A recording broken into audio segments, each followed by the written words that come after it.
Hello, this is Dr. Paul Cottrell, and I'm recording this on January 20th. This video is dealing with governments as economic super actors.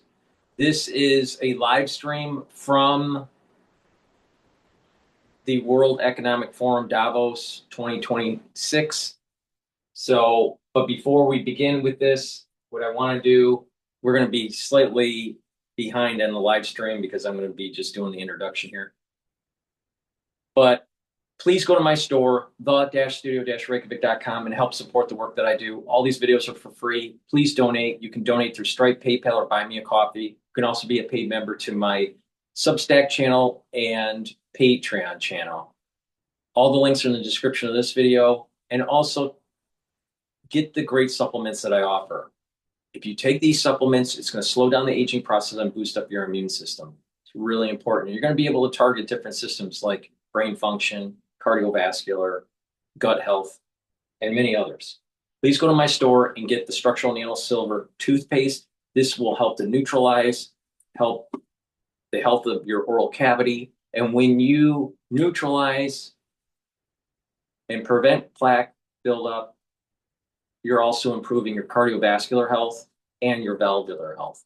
So please go to my store, the-studio-reykjavik.com. Get this toothpaste that has no fluoride in it, has structural nano silver, and help to neutralize. Super important, especially during the winter season. I also have structural nano silver soaps. These soaps will help the health of your skin, and they will help to neutralize. You can get it in peppermint, also in charcoal tea tree, and in lemongrass. Please go to my store and get a few bars of these structural nano silver soaps. Very high quality and help the health of your skin and to neutralize. Important to use year-round, but especially during the winter season.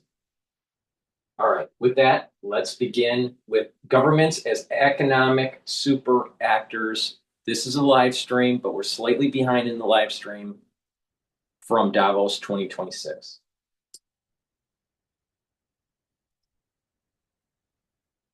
Which, if we dumb it down a little, was basically governments should take care of macroeconomic stability and property rights and get out of the way for the rest.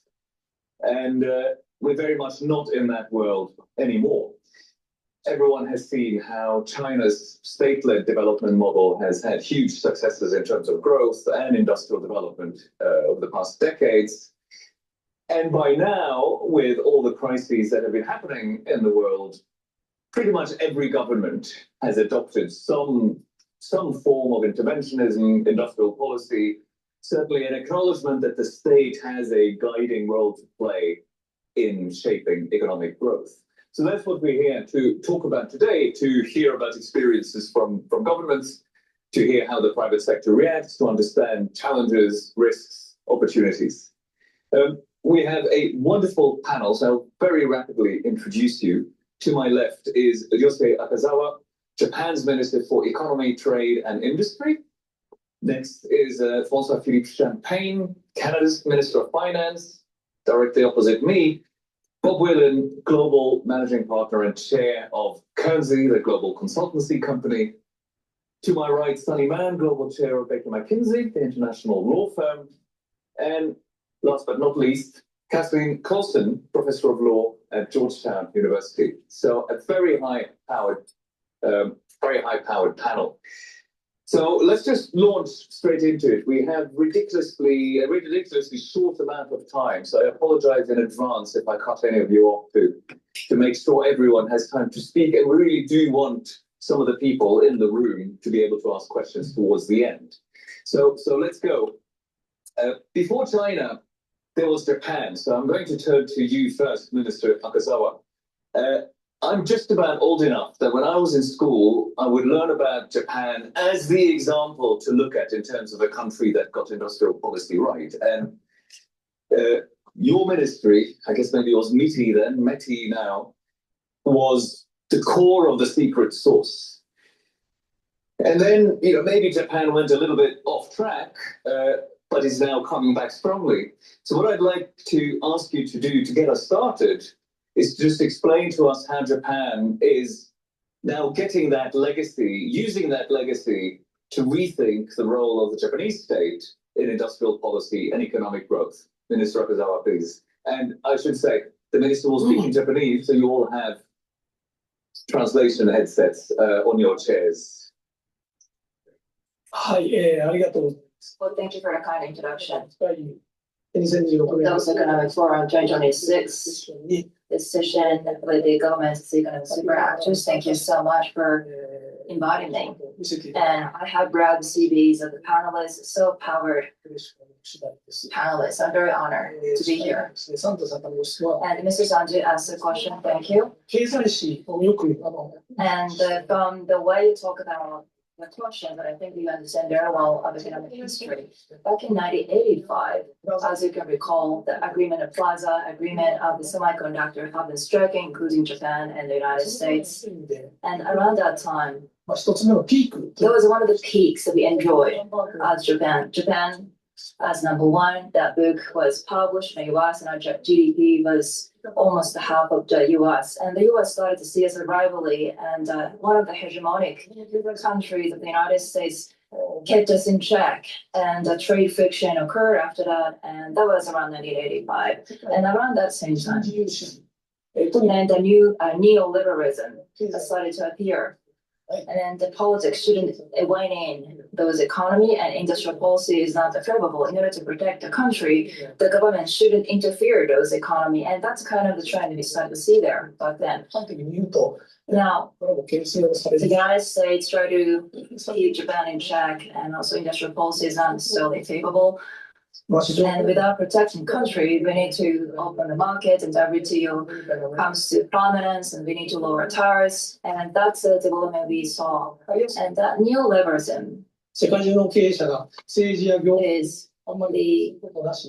without taking care of those, that we purchase the things where the cost is lowest and sell those products where the products can be sold. But then what President Trump is thinking about it is that manufacturing of the United States went out of the country, and we need to restore those jobs. But one of the hegemonic countries' stance have been rattled.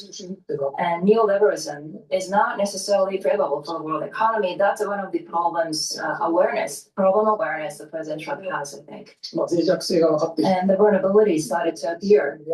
And the rare earth and key minerals supply started to be suspended by China, and oil cannot be manufactured with those raw materials because of China's policy. And under neoliberalism, the development of China goes on as it ever has been. Is it really okay? We need to ask questions to ourselves. And then in that context, we started to review the industrial policy. I can understand what the US stance, but the method itself is pretty wild. And we need to be able to respond to that wild method, but at the same time, the free trade and the rule of law, those are the very important principles Japan advocates. We need to take a good balance between the two. So that's one of the struggles we have to deal with at the moment. And as Mr. Sanji asked the question, the METI leads in industrial policy, and METI has had so much power back in 1985, and US called the METI as a notorious METI. Now, yes, we were METI, now we've been METI. We were METI now. And most efficient, most effective ministry is a METI, and I'm the minister in charge of the ministry. So the robust industrial policy need to be led.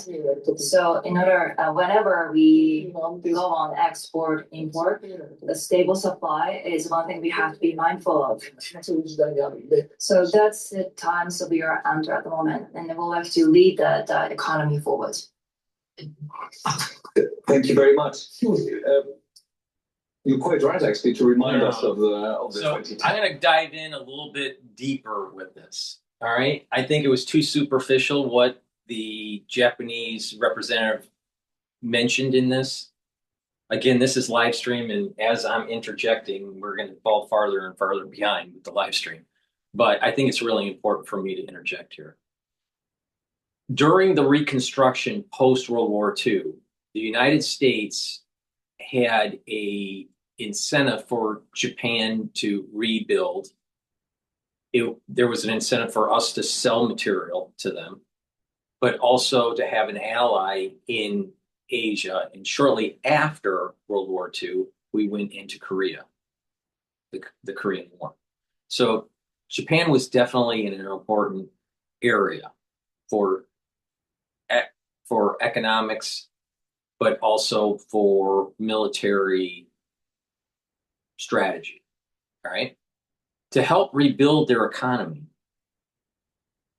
It was a quasi controlled economy using the Bank of Japan, all right, and different ministries that helped the different industries because they were run by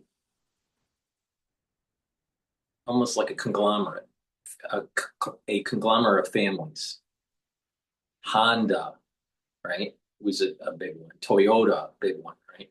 So Mitsubishi, right? So you had these Saidakus, I think they were called, but it was like it was a family structure that was running different industries, and they would work with different ministries within Japan during the Reconstruction era. So we're talking late 40s, 50s, 60s, and into the 70s.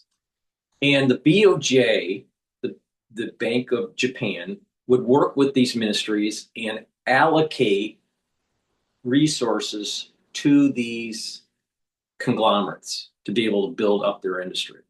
Okay, so it was kind of a controlled economy, but all right. Now he mentioned the liberalism of the 80s. Now in the 70s, now as they in the 40s, 50s, 60s, and into the 70s, they were on a petroleum-based economy. They were trying to sell goods to the United States, right? And they were building up their infrastructure, right? But then there was the oil shock of the 70s because of Iran and because of the wars in the Middle East. And OPEC started, early on. Let's say I think it was in the 60s and 70s, where Western companies that developed oil wells had to relinquish their ownership and give it to the state. Iran was a big one, Saudi Arabia, Iraq. All right. So there was this shift within OPEC to raise prices. Well, it caused a lot of consternation within Western societies because of their reliance on petroleum, their reliance on oil. So what happened in Japan is that they felt that shock too, because they had a petroleum-based economy. So in the late 70s, they decided to move away from a petroleum-based economy and try to shrink stuff. So they wanted to go into semiconductors and to shrink the powertrains of vehicles to use less energy. And they started making lots of money selling cars that were more efficient because the oil crisis, there was a supply shock, the cost for gasoline was very high. Most of the vehicles in the United States were large gas guzzling vehicles. And so Japan decided to start selling cheaper, high quality,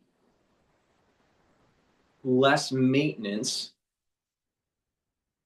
in terms of cost of gasoline in these vehicles. And they started to climb with their economy on top of the semiconductor industry that was coming from Sony and Mitsubishi, right? So what happened in the 80s is that their markets and GDP started skyrocketing.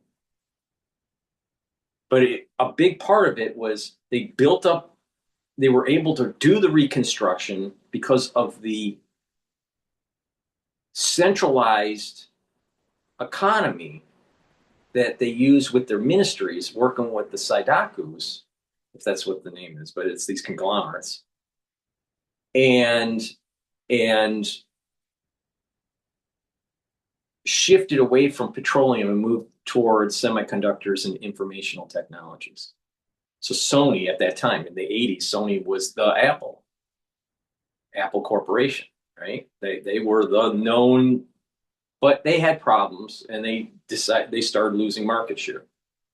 All right. So, but during those 80s, they were selling cars, their GDP was going up, they had a more efficient economy, they were less reliant on a petroleum-based economy, while the United States was still based on a petroleum-based economy. Okay. Their stock market skyrockets, their housing costs start to skyrocket. There was hubris, and then all of a sudden the collapse in the early 90s. All right. Now, they weren't able to get out of their doldrums, out of this deflation that they had, because of many different reasons. One, they had what was called balance sheet recession, where they wanted to pay down debt, even if the BOJ was trying to stimulate the economy and the government was trying to stimulate the economy. The assets for homes were so high in the late 80s that when asset prices started to fall, that home prices, whenever you have a big drop in home prices in a developed economy, a large drop, it can affect the economy for years. So they were in this depression and just muddling along through the 90s, the 2000s, 2010, and in just starting to inflate their way back up. During these other decades before the recent time, BOJ kept on trying to stimulate, right? But the transmission mechanism wasn't there because households were trying to pay down debt because they were so fearful of this big drop that they saw in the late 80s and early 90s. Well, now people are getting older. Their population is declining. Right? But there is this kind of resurgence of building up the military now and CapEx spending. But they're not going to have the same big blip like they had when the oil shock took place in the 70s, when they decided to switch to a more informational-based economy relative to a hydrocarbon economy, when they made that transition in the 70s.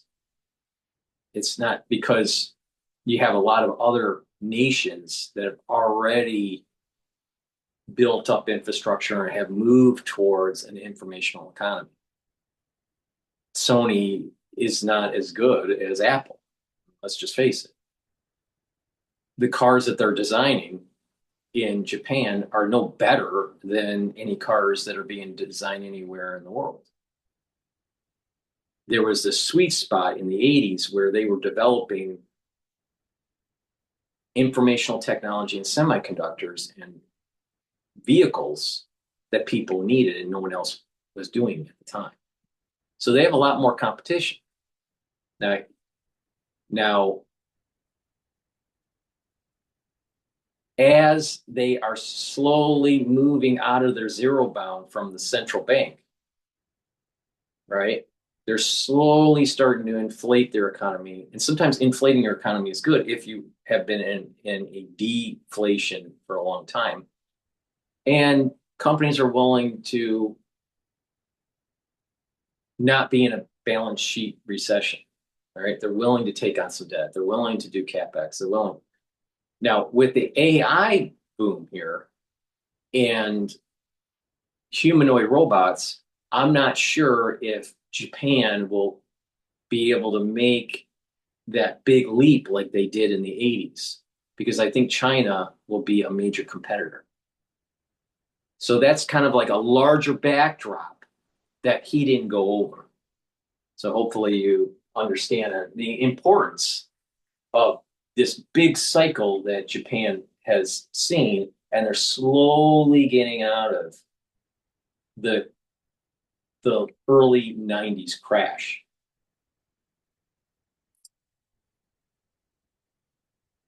move on rare earths, limiting exports of rare earths from China to Japan, because it reminds us that in so many ways Japan has been facing some of the challenges everyone else is facing first. So I think we can all do to look to Japan to see how they've navigated also some of the macroeconomic challenges we had over the last 10, 20 years. Mr. Champagne, your country, Canada, in this period that we were just talking about, was really putting all in on integration with the US, and has recently, it seems, determined that you might not want to put all your eggs in one basket. Given that the panel here is about the role of the state in the economy, I think we'd really like to hear from you how you as a government think about facing this challenge of, well, the structure of our economy may not be what we would like it to be. How do we get it from one place to another? Because again, this is a break with the previous sort of hands-off thinking that prevailed in places like the World Economic Forum for many years. So tell us how your government, what is your strategy? How do you actually go about reshaping, restructuring an economy from the top down? Sure. Well, first of all, thank you, everyone. Kazawa-san, delighted to be with you. A distinguished panel. Thank you, Martin, for having all of us. Thank you for all of you to show up. I know it's early morning, but hopefully Champagne will fire you up a bit this morning. I must say, the first thing I'd say, Martin, is that the second quarter of the 21st century that we have already entered is not going to look like the last 25 years. And I think if you need a reminder of that, we're only the 20th of January. And I think some would say to already feel that we have had a number of things to do. I can tell you as a G7 finance minister, there was already one meeting and another scheduled. And we're just 20 days in the year. So that's just to give a sense of perspectives to colleagues as to where the world stands. And for me, I think it's the three S, which is really what colleagues may comment. But just to put that in a frame, and I'll come to Canada, but it's the speed, scale, and scope of change that is really rattling the world. And it goes from geopolitics, supply chain, geoeconomics, which is basically the word that I've heard the most from chairs now, geoeconomics. I've come here since 2009, I think. So I've seen different discussion in Davos, but I think this is a momentous time because we're entering the second quarter of the 21st century, and how are you going to shape? And it's not just geopolitics, supply chain, but it's the speed, scope, and scale of technology, AI, and quantum. And if you put all that, I'd say for our citizens, it's a lot at the same time, let alone for governments, let alone for corporate leaders to adjust to that new reality, which is going to shape clearly the second quarter of the 21st century and beyond, I would think, particularly when you match quantum and AI. So if you're Canada in this new world, how do you look at the world? Well, you were right. I think the world is moving, and I'm very close to our Japanese friend as well. We're moving from reliance to resilience. I think in many parts of the world, you've seen supply chain going from global to regional, more emphasis, and you'll hear from colleagues talking about, people are more about resilience and pure efficiency. We're moving from a different model. Remember the just-in-time, which was very talked about in places like Davos. I think now people are... I'll tell you one thing. I was with a steering, he said, what I like about Canada, if things go bad, I can send a truck across. If it goes really bad, I'll go myself pick it up because, proximity is everything. So if you're a country like Canada in a world like that, you certainly want to diversify. And I think this is what you're seeing, new alliance being formed, a new supply chain being developed. If you talk about the largest maritime companies, you'll see new shipping lanes being established, new ports. I mean, the world is redesigning that in order to be more resilient. And obviously, when you're Canada, you've been blessed by geography. Obviously, we're close to the United States of America, our largest trading partner. And I like to remind them, by the way, we're one of the largest customer of the United States. We buy more from the US than China, Japan, and the UK combined. So we are quite a big customer. 2/3 of the states have Canada as their first export market. But in a world like that, you say, what do you have that the world needs? And I think Canada answers that. We're still a very big magnet for talent. And, in this really place, we have always said demography is destiny. And I think we've seen that. You look for countries which have strong industries, a basic industry. I think Akazawa-san was talking about industrialization and reindustrialization. So building ships, building cars, building planes. Critical minerals, as Akazawa-san was mentioning, is the name of the game. I can tell you it was the key topic at the last G7 finance minister. Imagine, now critical minerals are talked at the G7 finance ministers meeting. It just tells you that today, people see better the nexus between food security, energy security, economic security, and national security. I have never talked as much as national security since I've been Minister of Finance, because all these things now go to national security. And then critical minerals, I would say, will play a key role like oil played in the last century. Then you're looking at energy, which obviously everyone will need to do that, and Canada's in abundance. And lastly, for us, listen, we're the only G7 country with a free trade agreement with all the other G7 nations. So you will never see me talk about Canada as a country of 40 million people. But I'd say this is a country which gives you preferential market access to 1.5 billion people. And that is not lost on the mind. And you'll hear from colleagues from the corporate world. So when you talk to CEOs today, what do they want? Stability, predictability, and the rule of law. I would say it's in short supply, and Canada has an abundance of it. And therefore, I think that is going to be a differentiating factor in this in the second quarter and beyond, I think, of this 21st century. But the world has changed. That nostalgia is not a strategy. And I think you have to accept the world for what it is today. And together, our role is to shape, obviously, a better world. But let's not look back and assume that what we have lived, and we're about the same age, although you don't have as many white hair, but what we have lived to our life is not going to what we're going to experience in the future. That's a different world. But it's a world that if you do the right thing and look at the IMF and others, you can take structural policies, like you said, support the economy if you have the fiscal capacity, invest in housing, infrastructure, productivity, competitiveness, and you can win in that new world. I'm glad to hear the note of optimism, because, boy, do we need it these days. So thank you for that. Catherine, I want to turn to you, because you're a professor of law, you're an expert on trade law, but you also used to work at the office of the US Trade Representative, so you've seen trade policy making from the inside. Now, I mentioned the Washington Consensus. It's probably been more comprehensively rejected in Washington than anywhere else. But it strikes me that when the Trump administration thinks about a new role for the government in the economy, it's almost always about tariffs. So the words hammer and nail come to mind, at least to my mind. So I just want to ask you, what is it that trying to achieve? How can you understand trade policy? What is going on here in terms of trying to use tariffs, it seems, as a tool for everything? Well, thank you, Martin, and great to be here, especially with ministers and distinguished colleagues. I think you hit the nail on the head, if I may say, Martin, in the saying that tariffs are the tool for everything. They are the lead foreign policy tool, more than just the foreign commerce tool. And that's a distinction that matters both practically as well as legally. And so you see partners coming to the table at our so-called deals, deals that cover much more than just trade, deals that are now the focal point for much of our foreign policy, and they're quite diverse at that. So what do we take away from this? Maybe I'll make 3 points, if I may. The first, and these are sort of about surprise, because I think there's a lot of surprise at what is happening, but I submit to you that maybe not all of it is that surprising.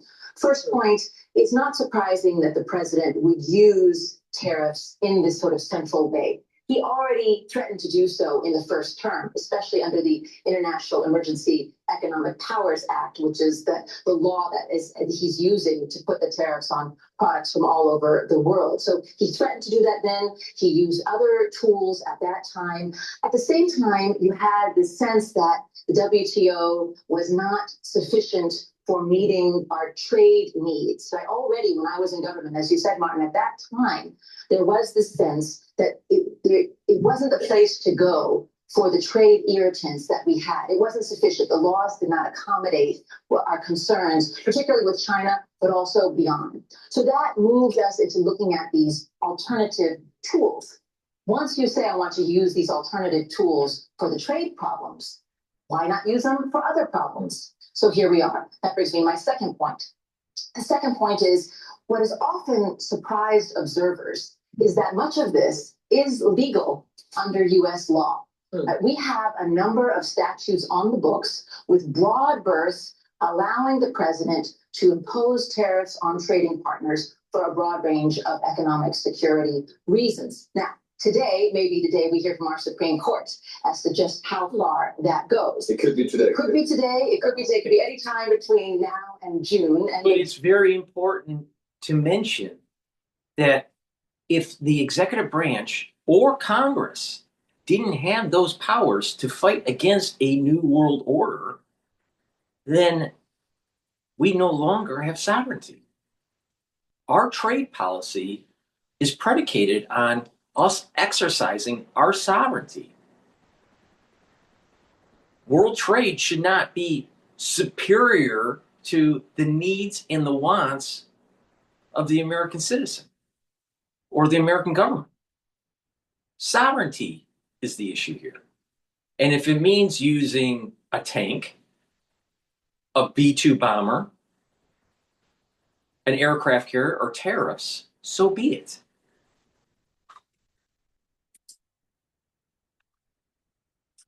So we're all waiting, all the lawyers are waiting, watching to see. But as Ambassador Greer said yesterday, it's very easy for the administration to pivot to other statutes, other legal tools that would allow them to keep many of the tariffs in place. The question will be, how far can they go? Is there a bridge too far? Or maybe I should say, is there a big Arctic island too far for our laws to accommodate? So that will turn, Martin, on how the Supreme Court writes the decision, not necessarily what the decision will be. The last third final point here is about what is open to surprise. And I think that's the deals, or should I call them term sheets? A deal is not an end game. So it may be a stopgap, but in this context, we'll have to wait and see how they're implemented. And even then, there is certainly not a lot of certainty where the deals are concerned. In a moment, I'm going to get back to Minister Akazawa because, as I understand it, you negotiated the Japanese deal with the US. But let me bring in the other panelists first. Well, Willard, as chair of AT County, the consultancy, you talk to a lot of businesses. Just give us the picture of what businesses make of this change. Because they used to approve of the sort of hands-off attitude from governments that we had for 20, 30 years. How do they like this new world? Well, I think the first word I would use is uncertainty. And right now, I think corporates around the world are faced with uncertainty in so many different ways. And I think as we started this discussion, Martin, we kind of put this a little bit in historical perspective, which I think is useful. Tariffs get the headlines today, but there's been a growing, implementation, execution of trade-related interventions all around the world over the last 20 years or so. And we're starting to see that more and more. I think Global Trade Alert tracks trade interventions. It's double what it was just 7 years ago. I think we also see, heard last night, the volume of trade that goes through most favored nation status has gone from 80% to almost 70% in the last couple of years. What corporates face, though, is uncertainty. And as much as they want predictability, as His Excellency said, what they see today is certainly not that. They see not only tariffs, they see different subsidies, interventions of different kinds that all have to be taken into account. And I would use as well. Now, here's the issue. These businesses and these talking heads, they only look at the immediate. What about years, like 35 years of globalization? These multinational corporations benefited from it. And then now they're upset with the uncertainty and the negative externalities of a tariff policy now. Well, here's the issue. 35 years of unfettered globalization has weakened our military prowess, weakened our manufacturing prowess. It's important to bring back that economic clustering. And if it means hurting the multinational corporations in the short run, guess what? You benefited for the last 35 years. So shut up. If you look at the whole net present value of the situation, you benefited. No, they only want to look at, they're only looking at quarter to quarter to quarter. They're not looking at all those previous quarters and all those previous decades of neoliberalism with the economies around the world. And this is the problem that I have with these multinational corporations and their CEOs. They don't talk about this. They don't talk about how they benefited, yet the average worker didn't. And our manufacturing prowess weakened. Now, are we supposed to take a lesson learned from Japan, where they went and said, okay, we need to absorb the oil shock and move into a different economy? At that time, it was the informational technology. Maybe we need to start thinking the same. Maybe we need to say, you know what? We need to have localization, not globalization. We need to have a stronger economic cluster in the United States and not be so reliant on foreign goods and services. What's wrong with that? What's wrong with that? Just quarter to quarter? Or are we going to look at that whole arc where we did benefit somewhat to globalization, but many people didn't? And now we have a K-shaped economy that's starting to get worse and worse and worse and worse. And the only way to bring that K-shaped economy back in line to something that's healthy, where you have a society that is cohesive, is to bring back the economic clustering. And if it means shares price for transnational corporations to go down, so be it.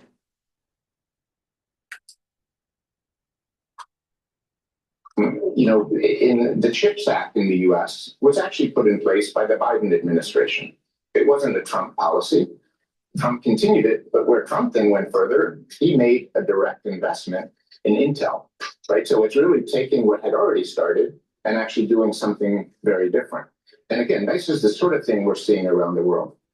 For corporates, though, faced with this uncertainty, what we see, I would categorize into three areas. One is certainly there's more analysis that's going on around global trading patterns than ever before. Scenario planning, you know, risk assessments of different kinds, trying to understand, you know, the macro environment and what it could mean for operations. You know, that is something we're seeing repeatedly everywhere in the world. The second area, and His Excellency talked about resilience. I mean, that is probably the operative word for so many of our corporate clients, trying to build redundancy and resilience into their systems. It might be with multiple supplier relationships. It might be diversifying manufacturing footprints to have alternate sources. So, you know, that is really playing out. And I think one has to ask whether that's always the most economic argument. After many years of going to perhaps the most cost-effective location, now you're seeing active trades by corporates to really create resilience, and that also has a cost to it. The last thing I would say, and this is perhaps more ominous for the global economy, is we see a lot of delay. You know, faced with uncertainty, if you're making a decision about where to locate a new factory, hundreds of millions of US dollars to put in a location. You know, while all this analysis going on, one, we see it very often is the simplest thing is to delay. Wait 6 months, wait 12 months. The picture will become more clear. And regrettably, it doesn't really become more clear. Yet I think that still is a natural reaction of corporates to hedge, to wait, you know, to hold back. And that's not great for the global economy. Yes, that's really interesting. And I want to pick up or continue with that theme because Sonny Man, you're the chair of McKinsey, the international legal firm. I mean, you think about how businesses navigate this sort of new, uncertain, unpredictable environment. So what are you seeing in terms of, you know, this sounds a bit like business are just getting on with it, but is there any alternative to delaying decisions and just kind of stepping back? How do you actually deal with a more perturbed world? Okay, well, it's quite great to be here. And I should add, I've been global chair of McKinsey all of 2 months. When I came into the role, I looked around the shelves in the cupboards thinking there must be some instruction manual here. And I think there was no playbook for the world that we're navigating today. So in response to what you're saying, I'd like to make 3 brief points, Martin. And I speak not only as a new leader within an organisation, but also as a trade lawyer who's been advising clients on geopolitical disruption, geoeconomics, and trade disruption for over 2 decades now. I think the first key thing is, if you look at what is playing out, the only constant today is change. Think about the last 10 years. It started off with things like Brexit, and then you had Russia's invasion of Ukraine. You've had global tariff wars playing out. You've got the Middle East, you've got Iran, you've got Venezuela, you've got Greenland today. And the pace of change is incredibly intense. We at Baker McKenzie surveyed 600 clients on what are the themes that are keeping them up at night. Geoeconomics, geopolitics, trade disruption is the number one reflection coming out, which then leads into my second point. It'll be familiar given what my colleagues here have said. It is the need for divergence and diversity as well. So if you think about how markets and companies have done business over the last few decades, it's been a sense of over-reliance on a handful of partners. What we now understand is over-reliance, whether from a state's perspective or a corporate's perspective, over-reliance on any single market, any single supply chain or customer, or where your data resides or where your funds flow, it's a vulnerability. So we're seeing this play out. It's a simple concept. It's called Porter's 5-force model. You got to look at your supplier force, the buyer force, the seller force. You have to understand the variables in your business and what you can control and what you can't control. And you can look at it at a societal level. You can look at it at your personal level. You can also look at it at your corporate level. But the Porter's 5-force model never fails. All right? Now, there is a Porter's 6-force model that's a little bit more nuanced. But the thing is that it's really a simple concept. Take a look at the variables. Where are your strengths and where are your weaknesses? And you try to mitigate the weaknesses and maybe even strengthen the strengths. But the reality, the reality is know what those variables are and mitigate those weaknesses. And work on your core competencies. But it's important to understand that when you have a interconnected world, that when something happens, it will propagate through the network quickly. We are moving towards World War. Some people would say we're already in it. And this is what corporations are worried about. We're worried about disruptions of our supply chain.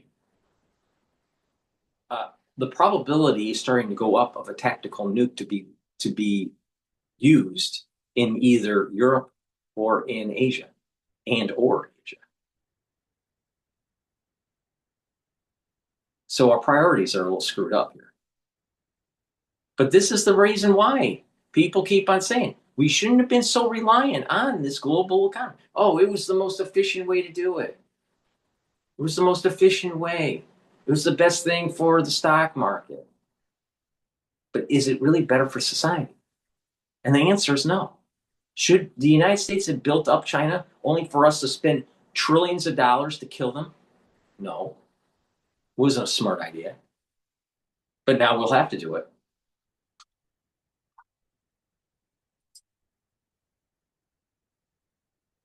In terms of countries negotiating many more FTAs, but we're also seeing it in terms of where companies are now focusing in terms of diversifying their customer base and their supply chain, which then leads me to Porter's 5-force model. And I'm not just saying this as a lawyer. Come on, say it. Porter's 5-force model, clown. A sense of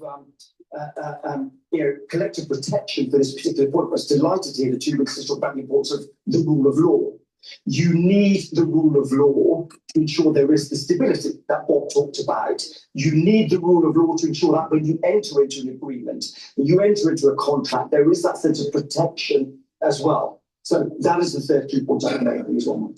Is there a risk? I'll follow up on this and ask anyone who wants to address it.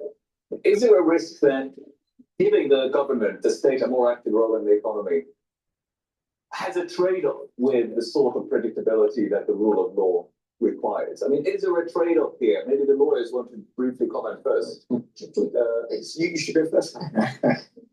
Is there a trade-off in having the state? An active state as an agent in the economy with the rule of law. Is there one? Does it have to be a... Well, it It's all depends on about how the state sovereignty. behaves. I think that's easy to say, right? No.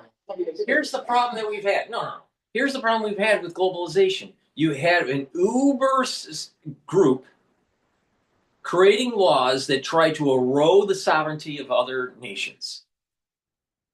You don't have a nation unless you control your borders and you can control your currency. But when you have an uber group or an uber government trying to make your borders porous, make your borders porous, and having mechanisms in place where it's preventing you from controlling your currency, you're literally losing your sovereignty. Then you start to shed your manufacturing. The developed nations are shedding their manufacturing and moving it to undeveloped nations because it's cheaper. And then you have all this socialism that you have to pay for within your country. And then all of a sudden your economy is not as robust. It's not as healthy. And you've lost your sovereignty. This is the very issue about Trump and tariffs. It's about sovereignty. It's about not allowing a group through their legalese, through their legislation, through their recommendations to erode your sovereignty.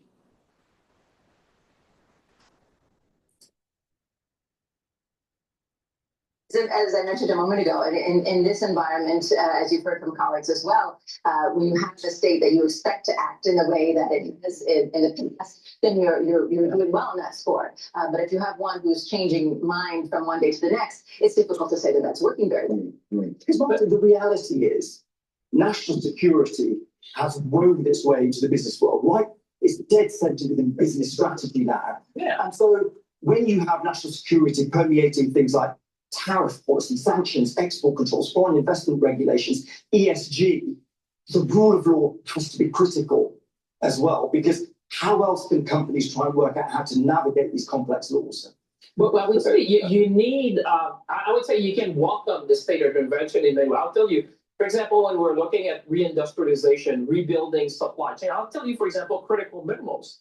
As the professors were saying, as long as the rules are clear and fairly applied, I think that serves national security and economic security. I was a minister of industry, just like Akazawa-san, before being minister of finance. And in Canada, we have the Invest Canada Act, which is an act which I amended to include the concept. He's not getting to the point here. China has been built up by Western nations, especially the United States. They have rare earth metals, they have capability, and they want Taiwan. And it's going to cost a lot of money, a lot of blood and treasure for the United States to prevent that from happening. And if we win, we will have even more debt to do it. And our hegemonic power is at risk. If we lose the freedom of navigation. If we win, we'll have the freedom of navigation, but we'll be heavily in debt. Either way, we're going to be heavily in debt. But the question is are we going to lose our hegemonic power in the process? Because we allowed China to be rebuilt. We, the United States, needed cheap spatulas at Walmart, and now we have a serious problem with dealing with China. And global leaders don't understand this, but they made a ton of money as we got to this point. But we have $38 trillion in debt. It will go to $60 trillion. $60 trillion to be able to orchestrate a war with China. In the end, it'll be $60 trillion in debt.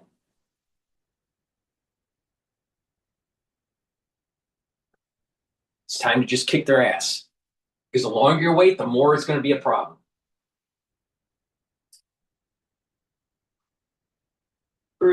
Within the national security analysis, because you look at critical minerals, for example, which is going to be essential to power the world. I think our citizens would expect responsible state who have these resources that are making available to our friends, our partners, our allies around the world to keep an eye on that.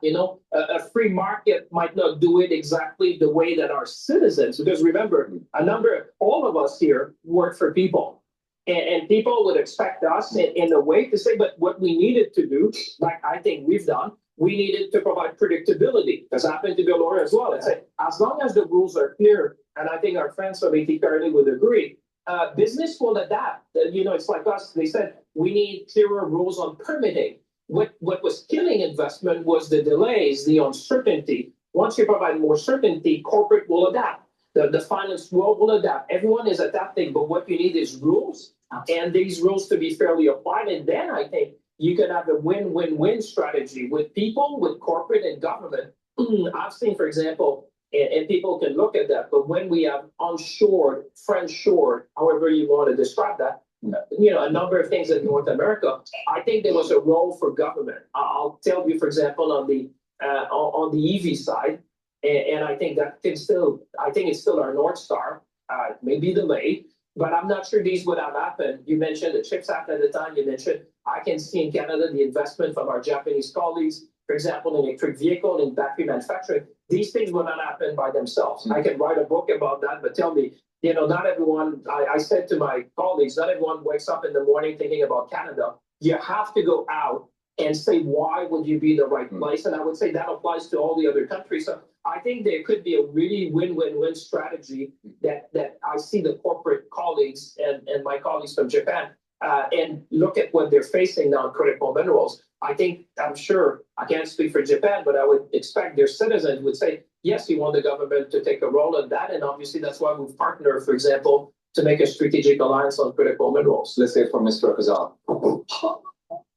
はい、今ですね、 Yeah, 河野大臣 the Minister of Champagne で、pointed out the very important point, I guess. 最後が And 200カ国に関税を取る approximately 200 countries have been imposed で関税 tariffs by President Trump. オペレーションをやられる。 And somehow he wants to lower tariff for the other countries 一 too. 切関税 As far as Japan is concerned, Japan never compromised on tariff and asked the US to lower their tariffs against Japan. And that was a negotiation that went on. Now, let me spend a few minutes to talk about what's happened. What's important for the business is predictability. As Mr. Champagne said, we need to secure the predictability. So when I had a deal with President Trump, but what's significant over the deal is that 米国は for Japan, 米国の中にその I mean, for the United States perspective, the Indian supply chain will be built in the United States and Japan. Japan is a very special partner. So Japan will be, well, a most favored nation. And the full $1 trillion economy and the great trade condition can be secured for the European Union, which is $2 trillion economy. That was significant for Japan. Now, the global challenge at the moment is that China is trying to secure and dominate the key minerals, and President Trump says America first and want to put in place on the industrial policy, and that has so much repercussion on other countries. Now, in our context, how we can secure predictability, that's one of the top agenda we need to think about. The first, number one economy, number two economy, the method-wise, they were very wild, and statement-wise, they're very credible too. おっしゃるところがあって、我々は非常にそれに対する対処、苦労いただ So we have struggled and we will struggle on how to address it, but predictability is one of the key points we need to be mindful of. And also, as Kristen said, 関税だけがツールじゃない。まさにその tariff is not just a tool. Tariff is not only a tool. That was the thing that the US, Japan agreed. And we were asked to lower tariff on the United States. We said, well, we will never lower tariff, but we will do that. That's something that for the sake of the US, meaning the building supply chain, $550 billion will be invested for the United States. And I appreciate if everybody understands what that stands. Now think about this for a second. Everyone's demonizing Trump about tariffs, but you got countries like Japan saying we're not going to lower our tariffs. See, it wasn't the United States that started this crap. We've never had free trade. It's never happened. Bold, amazing proposal. That's what the United States called. And then the proposals by Japan was a game changer. That's what it was called. And the secretaries of the United States is a strategic investment initiative have been a great segue for EU and the Korea. So in order to secure the predictability, the government has to do everything they can. And as the Chris said, not only tariff, but we need to have a broadened perspective. How bilateral and multilateral win-win can be created. That's an important perspective. And I have a little opportunity to speak up. I would like to talk a little bit more of the policies of the government of Japan. I mean, it's not my intention to say it's a position talk, but I think Japan is a bot. So bot Sanaenomics.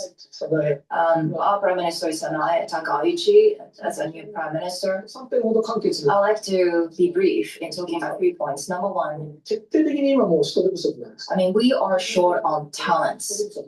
We are short on talent because of the super aging society. So we don't have to worry about the rising unemployment rate. Across the countries outside Japan is very unique, and trillions of dollars have been invested for the energy saving, artificial intelligence, for better efficiency. We don't have to worry about the rising unemployment rate at all. So we are very unique position, and that's what one of the efforts the Prime Minister has preceded. That's number one. Second, as far as industrial policy is concerned, we are leading Ministry of Transport, Trade, Industry, METI, and that was called as notorious METI from the United States, and I mean, the evil has a power all the time. I mean, we have to pursue the winning strategy, artificial intelligence multiplied by big data, and what's the winning strategy for Japan? That is a crisis, but the super Asian society and the disaster-prone nation, that enables us to be having a winning strategy. That's one of the characteristics that we can enjoy. The super aging society and the disaster. So big data multiplied by artificial intelligence. That's one of the tools we can tap on. What kind of data sets we have, what kind of business we have.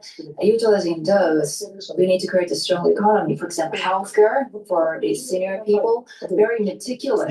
He's trying to build off of the success of the 80s when they went into the informational age and the informational technology as they were moving away from a hydrocarbon economy. They're trying to build off of it. They're hoping that the next big wave of economic growth for Japan will be AI. Now, I think that won't happen because there's going to be so many different players competing. So they're going to muddy along and grow their economy, but they're not going to be dominant players like they were a dominant player in the 80s. The elderly care plan can be created by AI, and as far as a disaster is concerned, for example, tsunami, earthquake, rubbles, and within which prompt and accurate manner and safely we need to develop the robots to save lives. And also for senior people, I mean, big data has been a must in Japan. That's one of the tools we have. So we need to continue to invest in that and big bet on that. And then fusion, artificial intelligence, quantum, and those are various technologies we like to utilize going forward. And the development of the AI itself is concerned. I mean, it's not something that we can easily catch up on the US and China, but we can play a game on data. And AI-wise, the Japanese robotics has been really highly appreciated. The components are related to the life-saving, including the aviation components, are really credited across the globe. So we need to have a track record, a best case, and so that we can utilize that lesson for the next sector, like artificial intelligence. And that's where we are going to make an investment so that we can lead the global economy. That's our philosophy around the government. Just only one thing to go. I'd like to get some questions from you. Well, as I said at the very beginning, around 1985, the United States saw Japan as a rivalry, and we are kept in check for the economic growth. But we become a special partner for the United States, and the bilateral relation with the United States has been significantly changed because of the consultation and agreement with tariff and economic security will be secured in agreement. In that sense, Japanese economy is a buy. So buy Sononomics. Thank you very much. That's an excellent sales job. I'd like to take a couple of questions from the audience, and they have to be very short. So there's one there, gentleman there. Is there one more? And we'll just take them together. Yes, good morning. All right. I'm not gonna play the questions. I want to do a different video here, but please go to my store, the-studio-reykjavik.com, and get the cleanse or the Max 35 or Max 14. These will help to boost up your immune system, neutralize your oral cavity to improve your oral health. In addition, when you improve your oral cavity, you're helping your cardiovascular system and your valvular system. When you're using these products, take a teaspoon a day, swish in your mouth, gargle about 20 seconds, and swallow. This will help to improve the health of the oral cavity and the oral pharynx, maintain your mucosal barrier, help with the health of the epithelial cells, which is in the back of your oral pharynx, and it helps to boost up your immune system. When you do this regularly, you're going to slow down the aging process. Why? Because you're not as sick as often. Now, if you're in the cold season or someone around you is not feeling well, take a tablespoon or two a day, same thing, swish in your mouth, gargle 20 seconds, 30 seconds or so, and then swallow it. And then go back to your maintenance dose once everything is all clear. I've been doing this since 2020, every day. All right. So please go to my store, get the cleanse, the Max 35 or Max 14.